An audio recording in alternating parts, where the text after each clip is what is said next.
L'avenir passera par le bois. Voilà le message des acteurs du secteur réunis ce matin dans la scierie Siat, dans la vallée de la Bruche, face au réchauffement climatique. Il faudrait plus de constructions en bois, moins génératrices, vous le savez, de CO2. Mais pour cela, la filière doit se moderniser. Reportage, David Meneux et Valérie Ruiz-Souris. Des troncs passés au rayon X, scannés pour optimiser la coupe. Le high-tech est entré dans la scierie. Chez Siat, le métier a bien changé depuis 20 ans.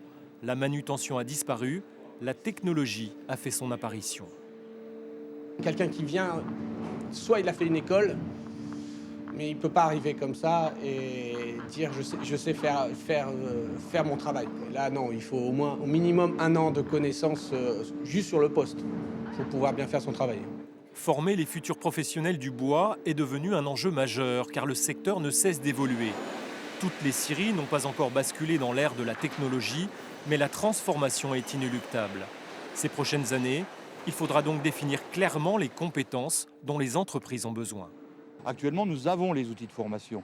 Le Grand Est a cette incroyable richesse de disposer de l'ensemble des outils de formation de toute la filière, du CAP de bûcheron au doctorat en sciences du bois. Par contre, ce qui est important, c'est de travailler collectivement avec les entreprises, avec les maisons de l'emploi, avec l'interprofession, pour adapter ces outils de formation à ce que vont être les évolutions, les sauts technologiques des entreprises. Moderniser la filière pour être plus compétitif. Actuellement, le béton est leader dans le domaine de la construction. Le bois ne représente que 10% des parts de marché. Il est pourtant un des leviers pour lutter contre le réchauffement climatique.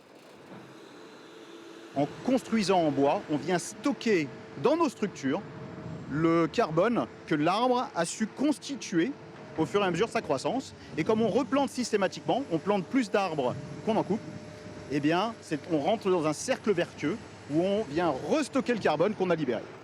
Le béton dégage du CO2, le bois en stocke. La filière se donne 5 ans pour préparer son décollage. Encore faudra-t-il relocaliser la production et gérer les forêts de manière durable.